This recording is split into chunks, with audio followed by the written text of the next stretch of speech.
ఇక కామారెడ్డిలో బస్సు యాత్ర అనంతరం బీఆర్ఎస్ అధినేత కేసీఆర్ మెదక్లో పర్యటించనున్నారు. మెదక్ పట్టణంలోని ఐబీ గెస్ట్ హౌస్ నుండి కేసీఆర్ రోడ్ షో ప్రారంభమై రామదాసు చౌరస్తా వరకు కొనసాగనుంది.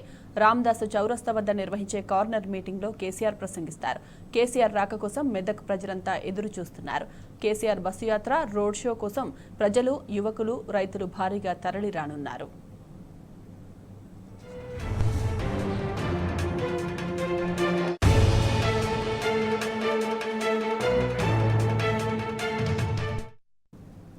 ఇక ఇదే అంశానికి సంబంధించి పూర్తి డీటెయిల్స్ మా ప్రతినిధి వేణు అందిస్తారు. వేణు, చెప్పండి, కేసీఆర్ రోడ్ షోకు సంబంధించిన తాజా అప్డేట్స్ ఏంటి?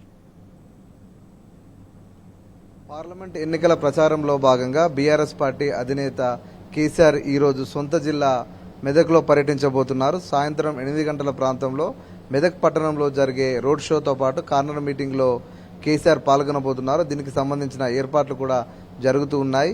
కామారెడ్డిలో బస్సు యాత్ర ముగించుకున్న తర్వాత బస్సు ద్వారా మెదక్ పట్టణానికి వస్తారు. బస్టాండ్ వద్ద ఉన్న ఆర్ఎన్బి గెస్ట్ హౌస్ నుంచి భారీ ర్యాలీగా రోడ్ షో నిర్వహించబోతున్నారు. ఆ రోడ్ షో సుమారుగా కిలోమీటర్న్నర రోడ్ షో నిర్వహించబోతున్నారు. ఆ రోడ్ షో నిర్వహించిన తర్వాత రామదాస్ చౌరస్తా వద్ద ప్రజలను ఉద్దేశించి కార్నర్ మీటింగ్లో కేసీఆర్ ప్రసంగించబోతున్నారు. కార్నర్ మీటింగ్లో పెద్ద ఎత్తున ప్రజలు మెదక్ జిల్లాకు సంబంధించిన వారు వచ్చే విధంగా అన్ని రకాల ఏర్పాట్లు చేయడం కూడా జరిగింది. ముఖ్యంగా పార్లమెంట్ ఎన్నికల బరిలో మెదక్ నుంచి వెంకటరామరెడ్డి బరిలో ఉన్నారు. ఆయనకు మద్దతుగా కేసీఆర్ ఈరోజు బహిరంగ సభలో పాల్గొనబోతున్నారు. 2004 నుంచి కూడా టీఆర్ఎస్ పార్టీ ఏర్పడినప్పటి నుంచి కూడా మెదక్ పార్లమెంటు పరిధిలో వరుసగా 4 సార్లు బీఆర్ఎస్ పార్టీనే విజయం సాధిస్తూ వస్తుంది. 2004, 2009, 2014, 2019 ఎన్నికల్లో మెదక్ పార్లమెంటు నుంచి బీఆర్ఎస్ పార్టీ అభ్యర్థులే విజయం సాధిస్తున్నారు. అదేవిధంగా 2023లో జరిగిన అసెంబ్లీ ఎన్నికల్లో మెదక్ పార్లమెంటు పరిధిలో 7 అసెంబ్లీ నియోజకవర్గాల్లో బీఆర్ఎస్ పార్టీ 6 స్థానాల్లో కూడా విజయం సాధించింది. మెదక్ పార్లమెంట్ అంటేనే ఇక్కడ ముఖ్యంగా బీఆర్ఎస్ పార్టీకి కంచుకోట లాంటి ప్రాంతం. ఇక్కడ వరుసగా విజయాలు సాధిస్తుంది. ఈ నేపథ్యంలో సీఎం ఉన్నప్పుడు కూడా ఈ జిల్లాకు చాలాసార్లు రావడం జరిగింది. అనేక అభివృద్ధి సంక్షేమ కార్యక్రమాలు కూడా కేసీఆర్ చేశారు.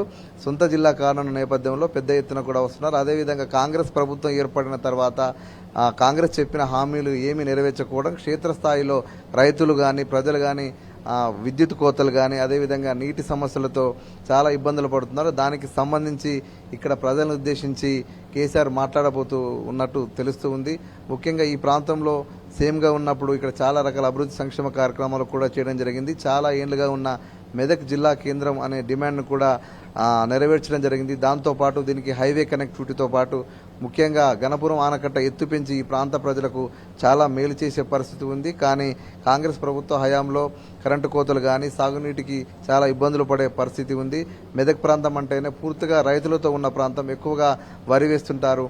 ఈ ప్రాంతంలో ఇప్పుడు కాంగ్రెస్ ప్రభుత్వం వచ్చిన తర్వాత జరుగుతున్న ఇబ్బందులు, ముఖ్యంగా కరెంటు కోతలు కానీ పండించిన పంటను కూడా కొనుగోలు చేయలేని పరిస్థితి, అదేవిధంగా మద్దతు ధర ఇస్తామని చెప్పి దానికి సంబంధించిన అనేక ఇష్యూల మీద ఈ బహిరంగ సభ, ఈ కార్నర్ మీటింగ్ ద్వారా కేసీఆర్ చెప్పే అవకాశం ఉంది. దీనికి సంబంధించిన అన్ని ఏర్పాట్లు పూర్తయి కామారెడ్డిలో బస్సు యాత్ర ముగిసిన తర్వాత నేరుగా మెదక్కు వస్తారు. మెదక్ పట్టణంలో నుండి ఆర్ఎన్బి గెస్ట్ హౌస్ నుంచి ర్యాలీగా బయలుదేరి రామదాస్ చౌరస్తా వద్ద కార్నర్ మీటింగ్లో కేసీఆర్ ప్రసంగించబోతున్నారు. దీనికి సంబంధించిన ఏర్పాట్లు చేయడం జరిగింది. ముఖ్యంగా రైతులు కానీ యువకులు కానీ మహిళలు పెద్ద ఎత్తున సీఎం కేసీఆర్ రాక కోసం ఎదురు చూసే పరిస్థితి కనబడుతుంది. 8 గంటల ప్రాంతంలో మెదక్లో బస్సు యాత్ర, ఆ తర్వాత కార్నర్ మీటింగ్ జరగబోతుంది. Sai Madhavi. Right Venu, thanks for the updates.